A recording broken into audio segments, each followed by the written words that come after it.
नमस्कार दोस्तों, मैं पुष्पेंद्र कुमार आप सभी का अपने यूट्यूब चैनल में स्वागत करता हूं। दोस्तों, इस वीडियो में मैंने कलेक्ट किए हैं objective questions on Robert Frost and his works.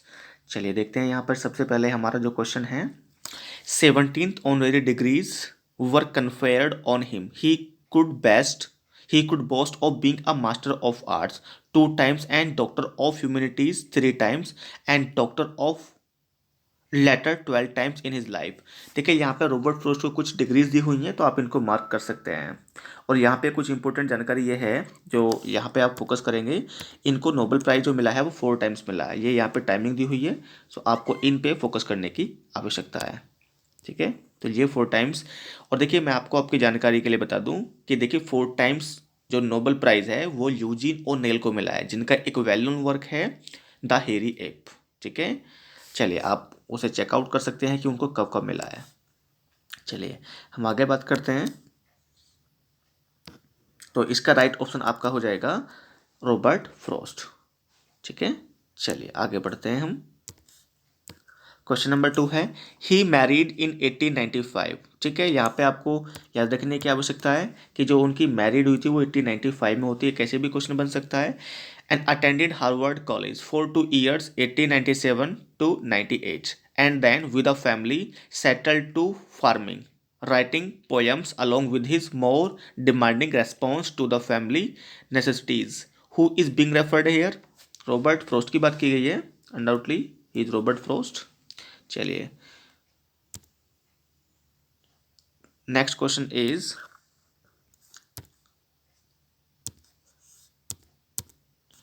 in 1961 Frost was invited to read a poem at the inauguration of President Kennedy on January 20. Name the poem। तो देखिए उसका पोएम का नाम था gift outright, the gift outright. और देखिए मैं आपको बता दूं, ये जो इनकी पोएम थी द गिफ्ट आउटराइट, इससे पहले उन्होंने जो प्लान किया था या वो उसको वहाँ रिसाइट करने वाले थे, वो पोएम थी डेडिकेशन। ठीक है, तो आप इसको मार्क कर सकते हैं। वो ओरिजिनली जो पहली जो पोएम थी वो डेडिकेशन को रिसाइट करने वाले थे, बट इमीडिएटली उन्होंने द गिफ्ट आउटराइट को रिसाइट किया उस इनॉग्रेशन पे। नेक्स्ट है, frost name was frost name was named after a warrior come scholar of the south. Who is he? तो यहाँ पे रॉबर्ट ली फ्रोस्ट है। और यहाँ पे देखिए क्वेश्चन ऐसे भी बन सकता है कि उनका मिडिल नाम क्या था। तो रॉबर्ट ली, ये यहाँ पे उनका जो मिडिल नेम था वो ली था। ठीक है, और नेक्स्ट क्वेश्चन है, when did Frost sell his farm and take the family to England. उन्होंने अपना फॉर्म कब, जो उनकी फार्म थी, जो उनकी खेती थी, जो उनका लैंड थी, वो उन्होंने कब बेची और वो कब इंग्लैंड को गए, वहाँ पे सेटल हो गए। तो इसका राइट आंसर है, आगे देखते हैं option.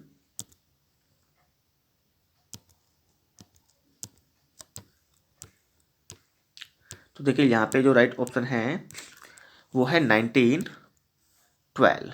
1912 is the right option. और देखिए यहाँ पे जो 1913 है, यहाँ पे आप याद रख सकते हैं कि 1913 में क्या होता है। 1913 में इनका एक कलेक्शन आता है जिसका नाम होता है द बॉयज विल। ठीक है, उसका नाम होता है अ बॉयज विल और the boy's will, now unable to recall. हाँ यस, ए बॉयज विल होता है। 1914 में आता है इनका नॉर्थ ऑफ बोस्टन। ठीक है, और 1915 में कुछ ऐसा खास नहीं है, बट 1912 में क्या है, यू नो वेरी वेल कि वो इंग्लैंड में साबित सेटल्ड होते हैं अपनी फार्मिंग को सेल आउट करके। Frost had return to America with his family in. देखिए वो वापस भी आते हैं, तो वापस कब आते हैं, वो 1915 में आते हैं। 1915 में वो वापस आते हैं। चलिए नाउ नेक्स्ट पॉइंट देखते हैं। Frost published the book in 1913 while in England and returned to America as a famous man. The collection is undoubtedly, अभी बताया मैंने आपको, अब बॉयज विल है 1913 में आता है, तो यहाँ मैंने लिखा हुआ भी है अपनी बुक से जो लिखा था। यस, अब बॉयज विल। माउंटेन इंटरवल 1916 में आता है और नॉर्थ ऑफ बोस्टन। ठीक है, नॉर्थ ऑफ बोस्टन आपका 1914 में आता है। अगर ए विटनेस ट्रे की बात की जाए तो ये आपका 1842 में आता है। तो ये सारे ही इंपॉर्टेंट है, बट जो आपका राइट ऑप्शन है वो ये होगा, डी वाला। चलिए नेक्स्ट क्वेश्चन है, Frost's poems are lucid and simple, they are written in. तो देखिए यहाँ पे जो न्यू इंग्लैंड डायलेक्ट में वो लिखी गई हैं, किस में लिखी गई हैं, न्यू इंग्लैंड डायलेक्ट में, ठीक है। No doubt he is a pastoral poet. He is conscious of nature's charms, but he knows the barriers that lie between man and nature. Who is being referred here? तो देखिए यहाँ पे जो बात की जा रही है वो रॉबर्ट फ्रॉस्ट की ही की जा रही है, रॉबर्ट फ्रॉस्ट की बात की जा रही है। Who is known as non-serious poet due to his humor? तो यहाँ पे भी आपका राइट ऑप्शन रॉबर्ट फ्रॉस्ट हो जाएगा। चलिए आगे बात करते हैं। नेक्स्ट क्वेश्चन है a poem begins in delight and ends in wisdom. तो ये जो आपका स्टेटमेंट रॉबर्ट फ्रॉस्ट का है, ये ऐसा कह सकते हैं कि एक प्रकार से ये जो डेफिनेशन है this is given by Robert Frost, ठीक है। तो यहाँ पे आपका ऑप्शन सी बिल्कुल ठीक है। Which poem of Frost was favourite of Nehru? बिल्कुल ठीक है। देखिए यहाँ पे एक पोएम जो हमारे इंडिया के पीएम रह चुके हैं, ठीक है, पंडित जवाहरलाल नेहरू की, उनकी एक फेवरेट पोएम थी और उसका नाम था stopping by woods on a snowing evening. और देखिए ऐसा कहा जाता है कि उनके टेबल पर उस पोएम की कुछ लाइन भी लिखी हुई थी और उनके पास में पर्सनली ये पोएम भी थी, वो उनको कहीं ना कहीं बहुत ज़्यादा मोटिवेट करती थी और उन लाइन्स का नाम था miles to go before I sleep, miles to go before I sleep. ये उनकी बहुत ज़्यादा फेवरेट लाइन्स थी, तो आप इसको मार्क कर सकते हैं, miles to go before I sleep. चलिए नेक्स्ट है who authored the poems mowing and mending wall? Who authored the poem mowing and mending wall? तो देखिए ये जो पोएम लिखी गई है ये रॉबर्ट फ्रॉस्ट के द्वारा ही है, रॉबर्ट फ्रॉस्ट के द्वारा। नेक्स्ट है the fact is sweetest dream that labour knows. The fact is the sweetest dream that labour knows from which poem has this line been taken? This line is taken from mowing, MOWING। ये इनकी एक poem है, right. चलिए आगे बढ़ते हैं number 14 पर। 14 complete हो चुका है, 15 पर आते हैं। Something there is that does not love a wall, stay where you are until our backs are turned, he is all pine and I am apple orchard, good fences make good neighbours, these lines appear in. तो देखिए ये line है आपकी मैंडिंग wall से, ठीक है।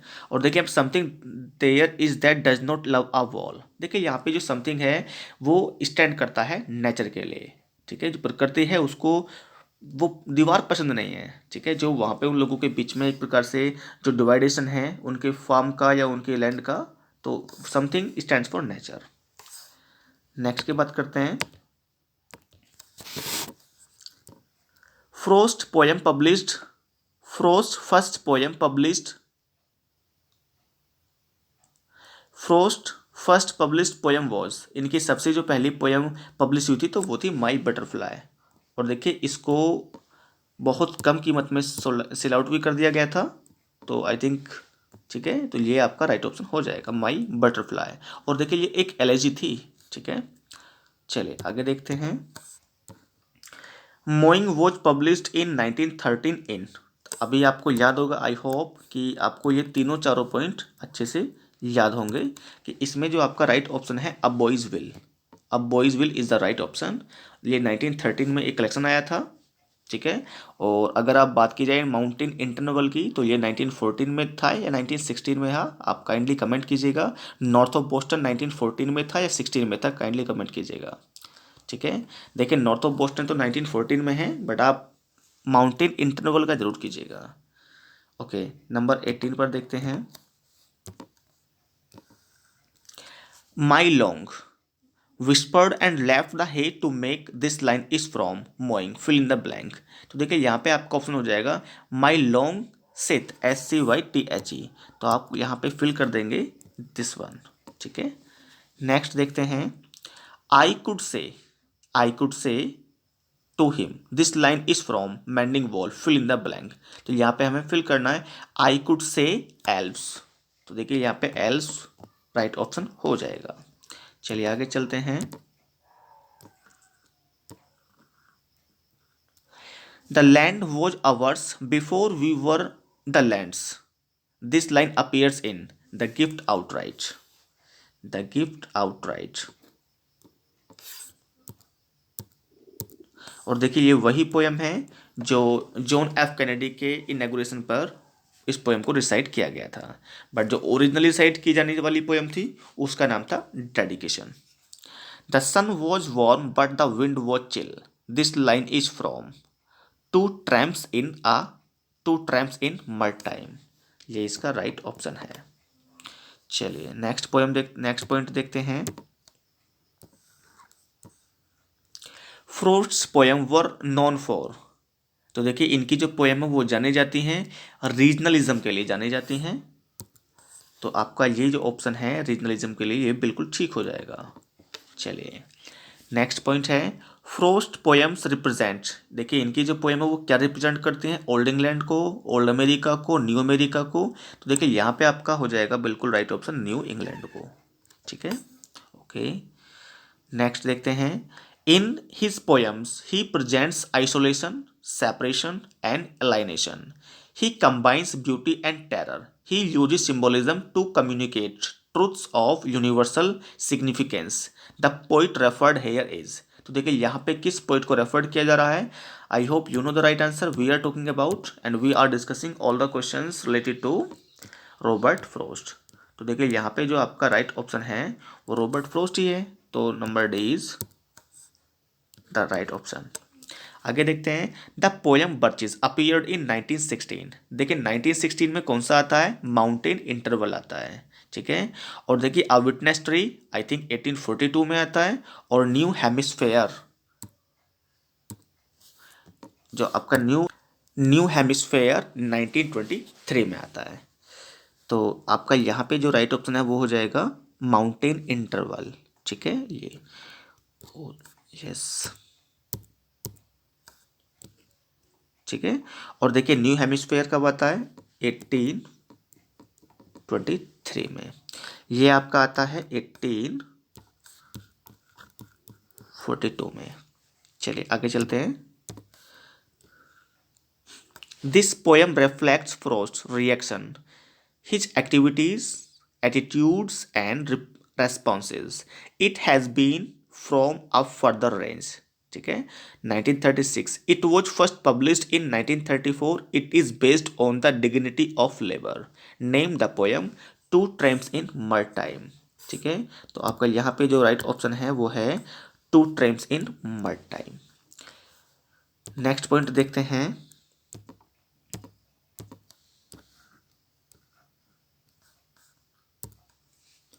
What does realism mean to Frost. देखिए इनके लिए क्या था, रियलिज्म का मतलब होता था अ पोटैटो ब्रस्ट क्लीन। तो ये आप इसको याद रख सकते हैं। Mending wall which is a monologue appeared in 1914। Mending wall which is a monologue appeared in 1914 in.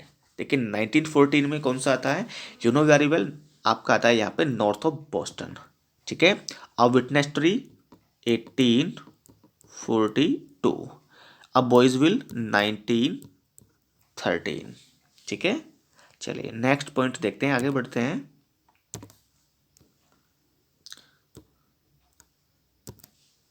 This poem presents the history of colonization.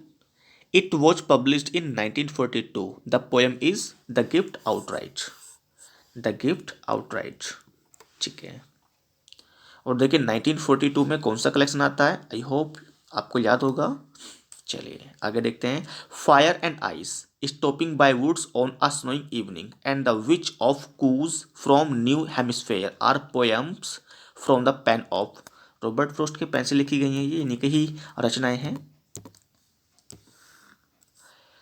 Possessing what we still were, possessed by what we now no more possessed. These lines are from।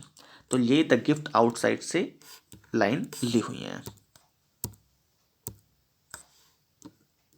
ठीक है, poetry is a way of talking life, sorry, poetry is a way of taking life by the throat, this is the opinion of Robert Frost.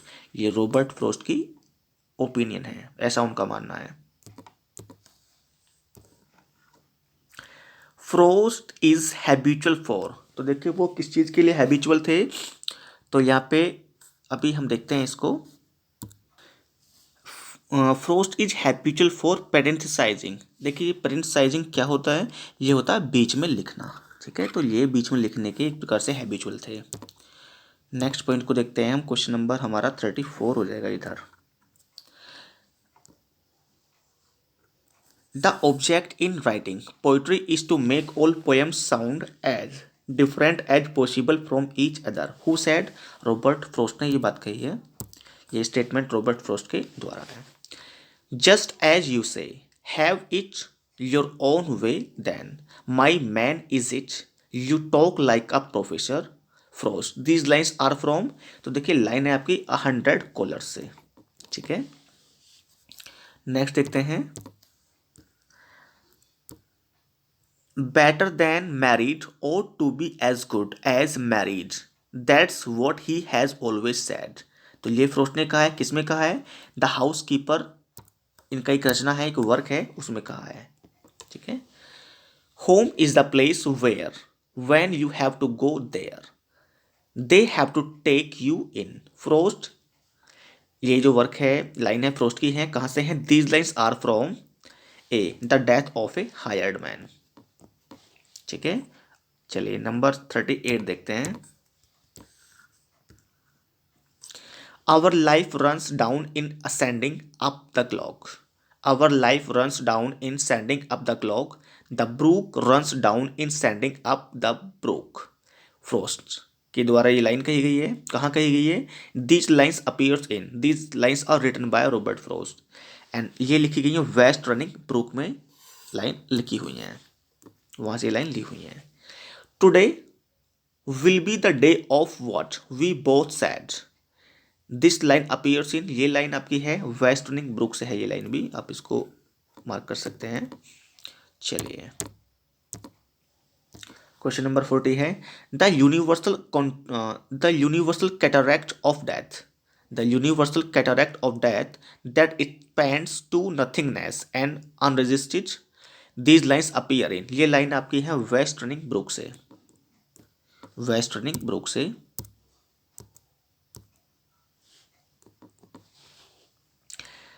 The woods are lovely dark and deep, ये Frost ने कहा है, कौन सी line में कहा है देखेंगे इसको, and I hope you know the right option, इसका तो आप सभी को ही पता होगा। तो देखिए यहाँ पे stopping by woods on a snowing evening, mending wall है, द गिफ्ट आउटराइट है, और लास्ट ऑप्शन इधर दिया हुआ है नन ऑफ द अबव, तो देखिए यहाँ पे राइट ऑप्शन ए है, और क्या है, stopping by woods on a snowing evening, ये वही पोयम है जिसकी जो लाइंस थी वो पंडित जवाहरलाल नेहरू को भी पसंद थी, ठीक है। Miles to go before I sleep, miles to go before I sleep. Question number 42 पर पहुंचते हैं। Ants are a curious race, ये फ्रॉस्ट ने कहा है, किस वर्क में कहा है ये, तो ये कहा है आपका डिपार्टमेंटल में। Ants are a curious race, north of Boston is known as book of people, देखिए नॉर्थ ऑफ बोस्टन, ये जो इनका वर्क है जो 1914 में आया था, इसको क्या कहा जाता है, बुक ऑफ पीपल भी कहा जाता है, ठीक है। चलिए आगे देखते हैं। Which book of Frost is called as one of the most revolutionary books of modern times according to Edward Thomas, Ezra Pound wrote a review of this book, ठीक है। तो देखिए यहाँ पे नॉर्थ ऑफ बोस्टन है, 1914 में, ये 1914 में, ठीक है, आती है। आगे देखते हैं। Who wrote the note for a boy's will, 1913 में इनका वर्क था, तो इसके लिए नोट लिखा था इजरा पाउंड ने। देखिए इजरा पाउंड अपने आप में एक बहुत बड़ी चीज़ है, और अगर आपको जानकारी हो, I know you know very well about Ezra Pound. देखिए ये वही इजरा पाउंड है, the wasteland by T S Eliot, the wasteland by T S Eliot. जो टी एस इलियट की वेस्टलैंड है वो इजरा पाउंड को ही डेडिकेटेड है। और देखिए वहाँ पे एक फ्रेज है जो टी एस इलियट ने इजरा पाउंड को कहा है, वो कहा है इल मिग्लियोर फैब्रो। इल मिग्लियोर फैब्रो का जो मीन्स होता है इंग्लिश में वो होता है द बेटर क्राफ्ट्समैन। देखिए जो टी एस इलियट हैं उन्होंने द वेस्टलैंड को काफ़ी लाइन में लिखा था, जो थाउजेंड ऑफ लाइंस थी, लेकिन इन्होंने ही उसको एडिट किया, उसमें काट छाट की और फाइनली 432 33 से 34 लाइन फाइनली कहेंगे वो उसमें उन्होंने रखी थी, मतलब फाइनली उसमें लीव की। और ये जो पोएम है ये उन्हीं को ही डेडिकेटेड है। इल मिग्लियोर फैब्रो means the better craftsman. Question number 46 है, My Butterfly, an elegy, is the first poem of significance from Frost. It came out in the independent. देखिए मैंने आपको स्टार्टिंग में बताया था माई बटरफ्लाई इनकी सबसे पहली पोएम है जो एक एलेजी है, ठीक है, और इसको बहुत कम डॉलर में सेल भी कर दिया गया था। चलिए नेक्स्ट देखते हैं आगे। In Robert Frost the American people have found their poet, their singer, their seer, in short their bard, who said. ये बात कही थी एडलेई स्टीवेंसन ने, ठीक है, तो ये आपको याद रखने की आवश्यकता है। Frost's life and his art summed up the essential qualities for the New England. He loved so much the fresh delight in nature, the painless of speech, the canny wisdom and the deep underlying insight into the human soul, who said. ये बात कही है president Kennedy, John F Kennedy. ये वही John F Kennedy हैं जिनके inauguration पर poem को रिसाइट किया गया था, ठीक है, और जो पोएम ओरिजिनली रिसाइट होने वाली थी उसका नाम था डेडिकेशन। नेक्स्ट पॉइंट है, नेक्स्ट क्वेश्चन है, the truth is that Frost was the first American who could be honestly recognised a master poet by world standards, who said. Robert Graves ने ये स्टेटमेंट दिया है। किसके बारे में? रॉबर्ट फ्रॉस्ट के बारे में। चलिए क्वेश्चन नंबर 50 है, whose name is associated with New England. तो देखिए यहाँ पे रॉबर्ट फ्रॉस्ट का ही नाम है, यू नो वेरी वेल, ये आपका राइट ऑप्शन है। और नेक्स्ट क्वेश्चन है, I might be called a synecdochist for I prefer synecdoche in poetry that figure of speech in. तो देखिए यहाँ पे जो राइट ऑप्शन हो जाएगा, अभी ऑप्शन देखते हैं, which we use a part for the whole, who said. Frost. देखिए ऐसा कह सकते हैं कि जो रॉबर्ट फ्रोस्ट की जो फेवरेट फिगर ऑफ स्पीच है वो सिनेक्डोक ही है, ठीक है, तो राइट ऑप्शन भी आपका बी हो जाएगा।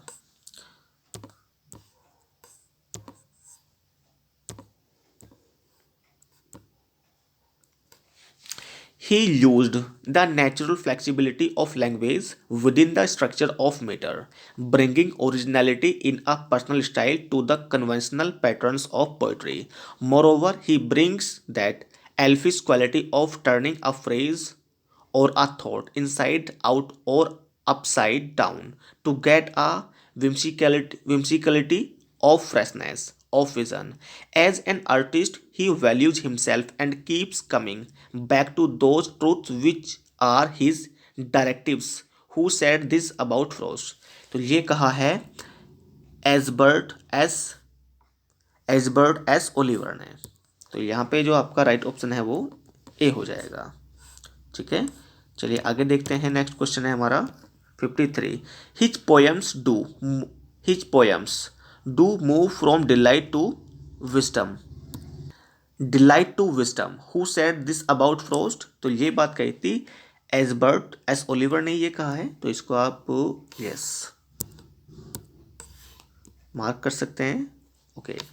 Who wrote swinger of birches 1957 में लिखी गई थी। तो देखिए who wrote swinger of birches, तो ये सिडनी कॉक्स का एक वर्क था, ठीक है, तो ये सिडनी कॉक्स ने लिखा था और इन्हीं से इंस्पायर्ड होकर के इन्होंने बर्चेस लिखा था। चलिए आगे देखते हैं, who wrote the book Robert Frost the trial by existence. तो देखिए यहाँ पे Elizabeth S sergeant right option हो जाएगा। चलिए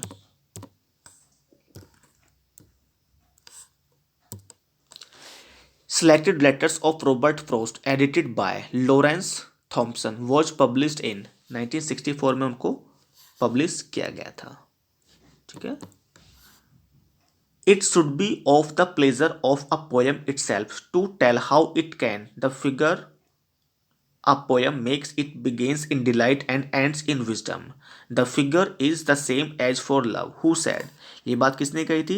Frost in the figure a poem makes. The figure a poem makes. Question number 58 है,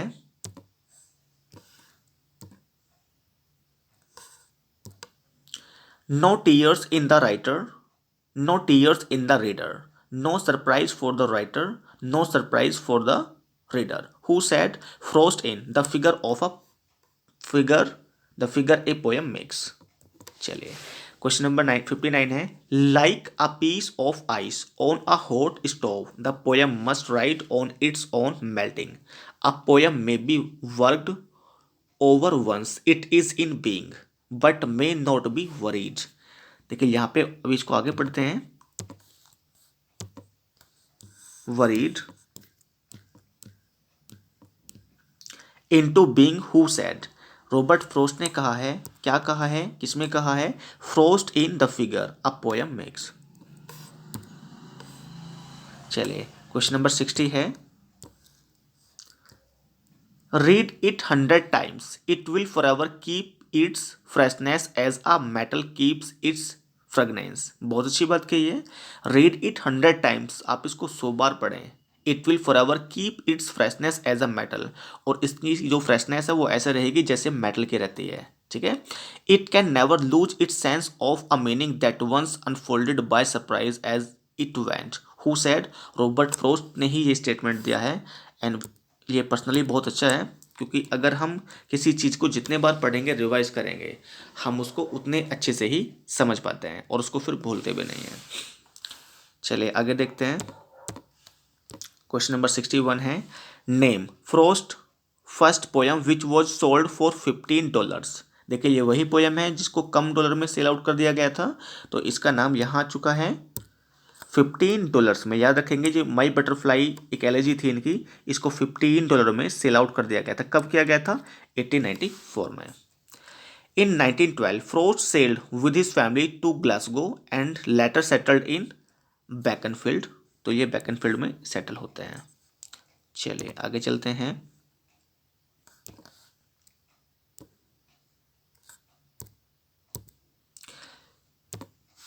Who was the first American to write a favorable review of Frost work? देखिए Robert Frost के लिए एक favourable जो review लिखा था इजरा pound ने लिखा था. And Ezra Pound you know very well, अभी इनके बारे में मैंने आपको कुछ बताया, और ये वही इजरा पाउंड है जिनका कनेक्शन टी.एस. इलियट के साथ में है. नेक्स्ट क्वेश्चन है, in the film green house Kurt's Russell recites some lines of a poem of Frost. Identify the poem. तो देखिए यहाँ पे जो लाइन है वो कौन सी पोएम की रिसाइट की गई थी? तो वह है स्टॉपिंग बाय वुड्स. ठीक है.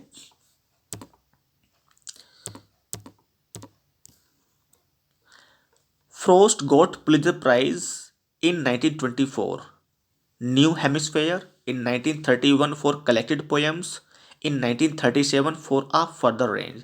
He got the prize for the further times in 1943 for A Witness Tree, West Running Brook, A Boy's Will, none of these. तो देखिए यहाँ पे जो इनको प्राइज मिलता है वो मिलता है अ विटनेस ट्री. ठीक है. और देखिए आप यहाँ पे याद रखेंगे, जो अ विटनेस ट्री इनका कलेक्शन है ये कब आता है? 1842 में, अगर आपको याद हो. कलेक्शन इनका आया, उसके एक साल बाद में +1 इनको 43 में क्या मिल गया? प्राइज मिल गया. ठीक है. चलिए आगे चलते हैं. आप ऐसे इसको याद कर सकते हैं.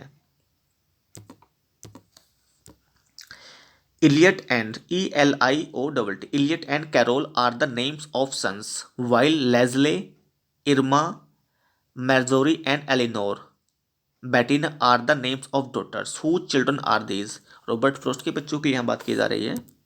राइट. ये इनके बच्चों के नाम है.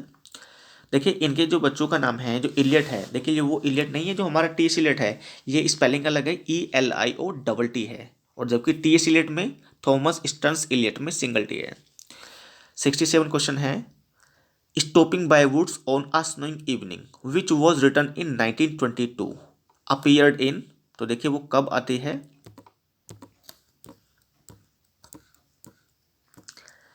न्यू हेमिस्फेयर 1923 में, अ बॉयज विल 1913 में, अ विटनेस ट्री 1942 में।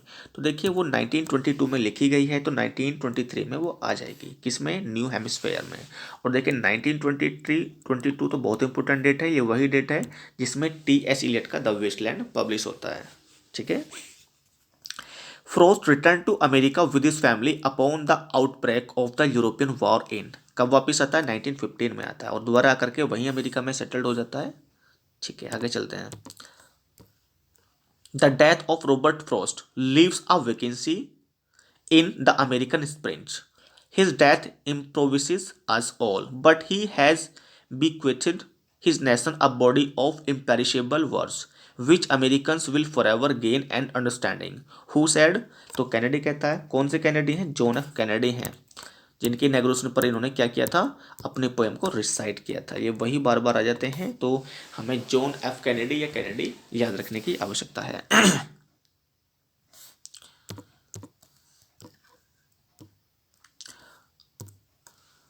To Evil, no important triumph won more than if life had never been begun.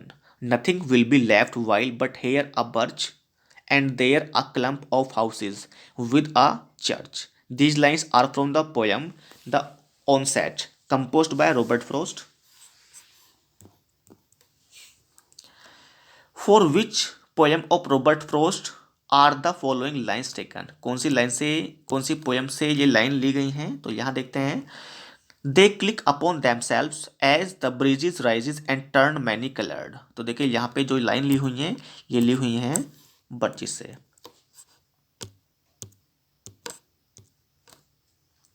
72 पर आ गए हैं, और लगभग हमारे जो क्वेश्चन है वो ओवर ही होने वाले हैं। Who considers Robert Frost as a terrifying poet? देखिए टेरिफाइंग किसने कहा है? तो लियोनल ट्रिलिंग ने कहा है। ये हमें याद रखने की आवश्यकता है। राइट ऑप्शन आपका ए है। Robert Frost favourite figure of speech was, देखिए इस पहले भी क्वेश्चन आया था, एक स्टेटमेंट था, वहाँ पे कोर्ट थी, तो वहाँ पे इसकी बात की गई थी, तो आप इसको याद रखेंगे। सेनेक्डोक इनकी फेवरेट फिगर ऑफ स्पीच रही है, जो मैंने भी आपको वीडियो में बताया था। चलिए आगे चलते हैं। The mother of Frost was, इनकी मदर का नाम था डेजी जैकब, कैथलीन वैन जेल्डर और इसाबेला मूडी। तो देखिए यहाँ पे जो राइट ऑप्शन है वो आपका है सी, इसाबेला मूडी। और देखिए यहाँ पे जैसा मुझे याद आ रहा है, the mother of Frost was, देखिए यहाँ पे डेजी जैकब कौन है? ये निसिम इजेकल की वाइफ हैं, अगर मुझे सही याद आ रहा है तो। कैथलीन वेलजेल्डर कौन है? तो कैथलीन वेलजेल्डर का जो नाम जुड़ा हुआ है वो है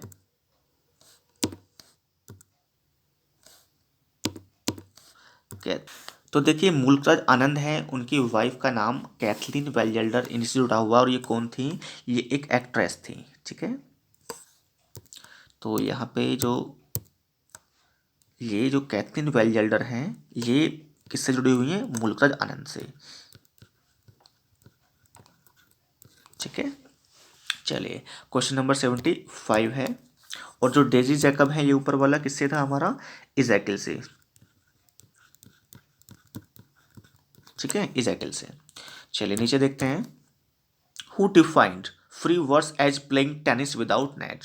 देखिए ये काफ़ी इंपॉर्टेंट एक स्टेटमेंट है, एक डेफिनेशन है, तो ये भी आपका रॉबर्ट फ्रॉस्ट ने ही दिया है, प्लेइंग टेनिस विदाउट ए नेट। तो देखिए रॉबर्ट फ्रॉस्ट ने इस बात को, स्टेटमेंट को दिया है।